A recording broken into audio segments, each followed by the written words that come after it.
So all of you probably are wondering why you haven't been able to get a PlayStation 5 or an Xbox Series X easily for Christmas, or you haven't been able to walk into a Kmart and just like grab one off the shelf and take it to the front and be like, this is what I want. Like you've always been able to do for most consoles, especially a year after release.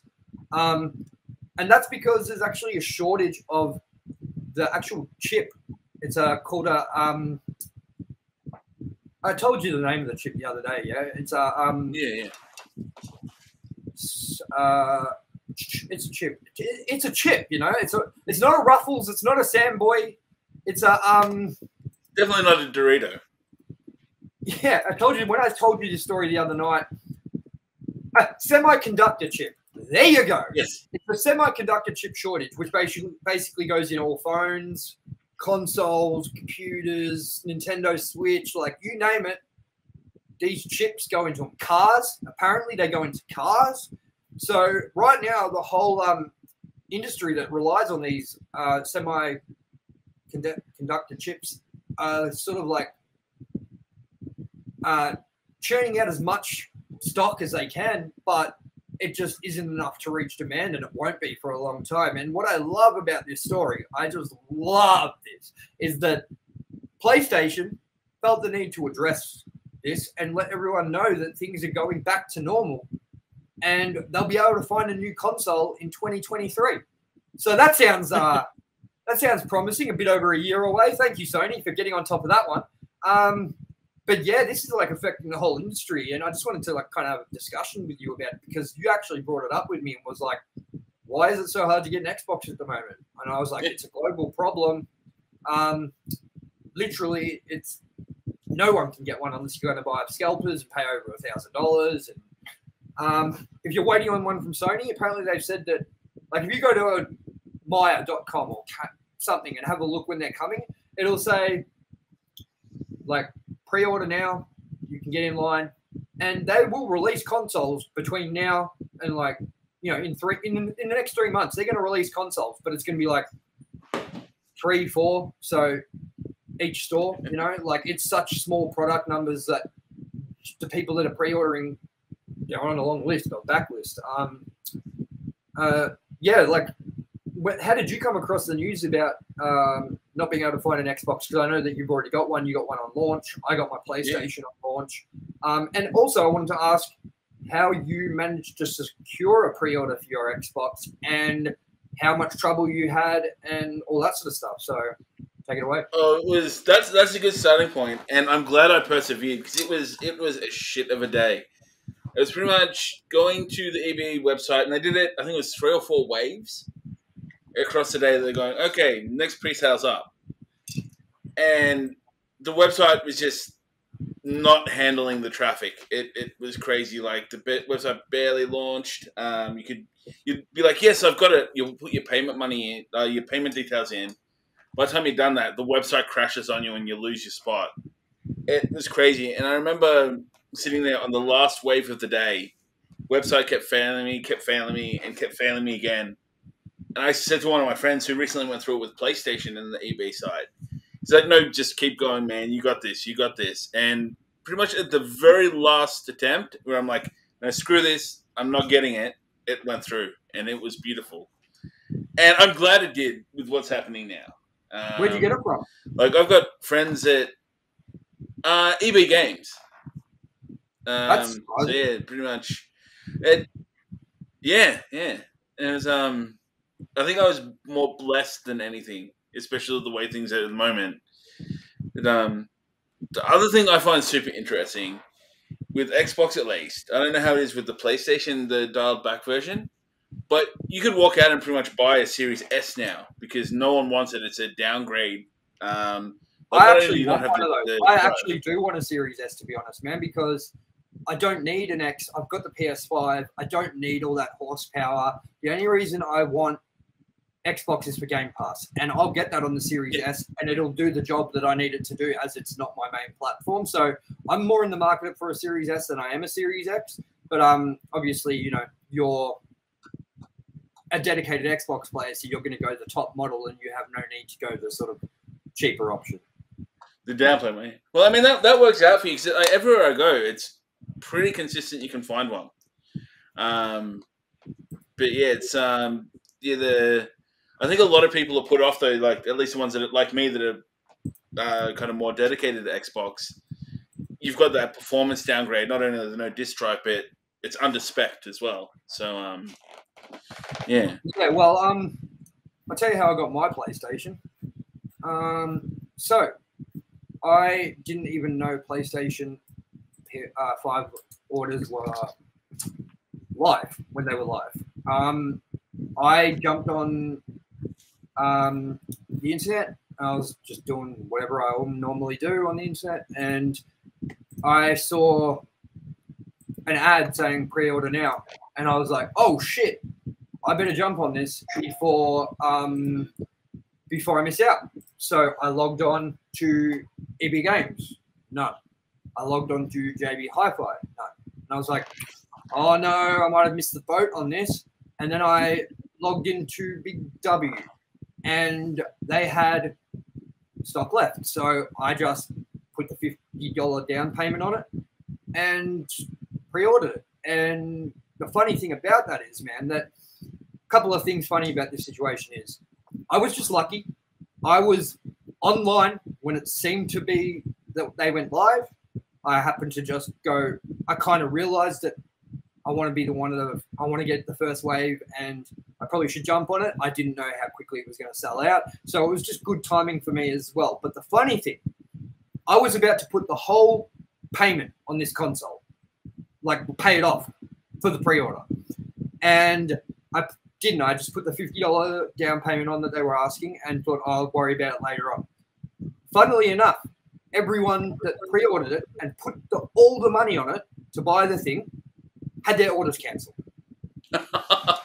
Because that's not a pre-order. That's buying it. That's paying for the whole console. So you bought the stock already. That's not a pre-order. They classify that as not included. So I'm so happy I didn't put all the money on it like I was going to and just stuck to it. That would have been so upsetting. Oh, dude, I probably would have flown to Japan, to Sony's headquarters, and kicked everyone in the ass that works there, man. Like, I would have lost my shit. But I do feel bad for everyone out there that can't get a console for their kids for Christmas, can't get a console for themselves, and it might have to wait on a waiting list or even till 2023 where they can actually get in and walk into a store, because I know that everyone doesn't have time to sit on a computer and refresh and look around when they have drops hit and stuff. So unfortunately, there are going to be people out there that are going to have to only get time to do shopping for Christmas at a certain time and all this, and they're just going to have to jump on a PS3 in 2020, PS5 in 2023, or an Xbox Series X. Or hopefully they're on the list and can secure one early next year, mid next year, and maybe even save it as a Christmas present for your kids or whatever, if that's what you're going to do, you know? But it's also, interesting. Keep going, you go. It's interesting as well, because they usually, around the 2-3 year mark of being out, that's when they start releasing the slightly slimmed down version. So it's going to be interesting to see when they start doing it again, if it's even going to be what we have now.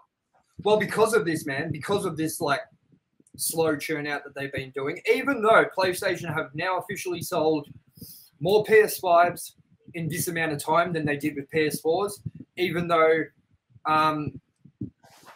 this is their best-selling console in this amount of time ever, it still isn't reaching demand, which is crazy. So, you know, I'm going to stick to what I said during, I think it was our game awards stream. Do you need a PlayStation 5 right now? No. Do you need an Xbox Series X now? No.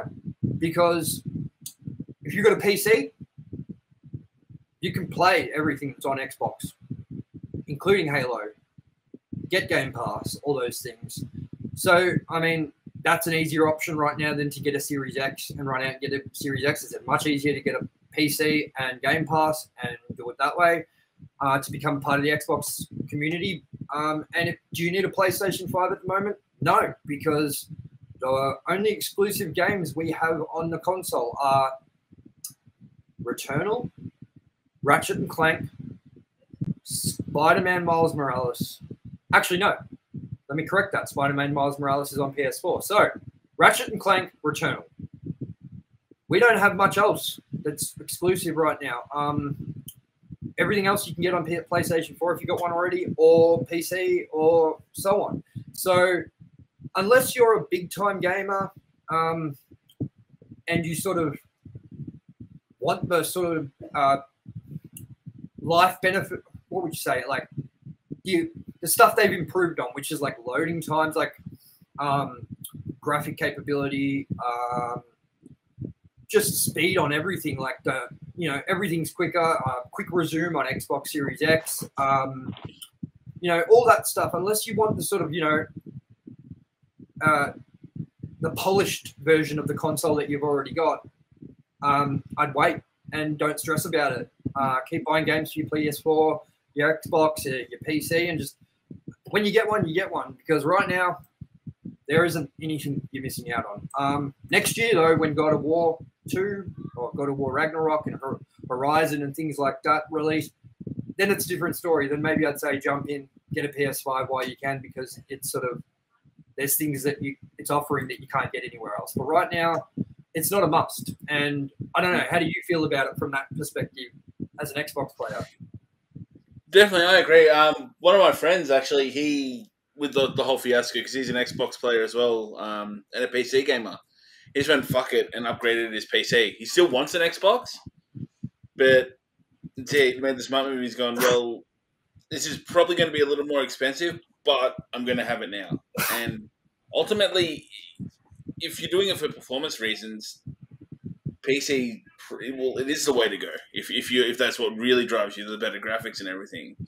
Better graphics, yes, but does your PC have a solid state drive? And if it doesn't, are you willing to invest that money into a solid state drive? Because that's exactly it. The consoles, as good as they are, and buying one for your PC is not cheap. And then it's like, if you're looking at, I'm going to put it to you this way: if you really want a PlayStation 5 and your time is valuable to you, just buy one off a scalper. Because when you put all the time you waste into waiting for stock to drop, keeping an eye on things, trying to get in and missing out on it, and, going in line and having it cancelled and blah, blah, blah. Like, it's been a year now. In a year, are you willing to wait just because of the prices that the scalpers are giving out? Like, I'm not saying that what they're doing is right, but like, if you really want a console right now, you can get one so easy. Like, they're everywhere, but you got to be paying the scalpers premium, and you got to ask yourself at the end of the day, is your time worth it? And is the console worth it to you? Because if you really, really want one and you're a hardcore gamer and you're wasting all this time on sites and not getting anywhere, like, just buy one. Just commit and buy one, because then it's done and you don't have to worry about all this bullshit that's going on anymore. That's what I would do if I missed out on the PlayStation 5 at launch. I would have one 100% by now. And I'm not trying to sound, harsh by saying that and saying, just go out and support scalpers. But I'm just saying, if you want one, go grab it. If you do you're interested, but you're not sold on it yet, don't go out and buy one, because you'll find it to be a bit of a waste of money, I think. 100%. So, yeah. I agree with you. But me and Alan, being hardcore gamers, we appreciate the quality of life sort of stuff that they added to the console. So for me, it was completely worth it. And I'm sure Alan finds the same for his Xbox. Absolutely.